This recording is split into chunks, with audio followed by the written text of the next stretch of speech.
Unë mendoj që partitë politike kanë filluar të kuptojnë, të reja dhe të vjetra, kanë filluar të kuptojnë që kanë vetëm një mjet këtu për të protestuar.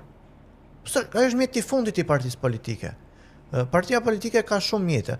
Ore, ke marrë një deputeti, dy deputet, aq ke marrë vëlla, ri aty mbaj vendin. Okej, ka një korrupsion nga zëvendës kryeministre, nga Akshi, apo nga kush mund të ketë, se u bëm shumë serios tani. S'ma kisha shprehur këtë, mos e dija që ishte kaq radikal. Doja një dritare për ta shprehur si që doli. Në qoftë se ka një ka ndryshe këtu është.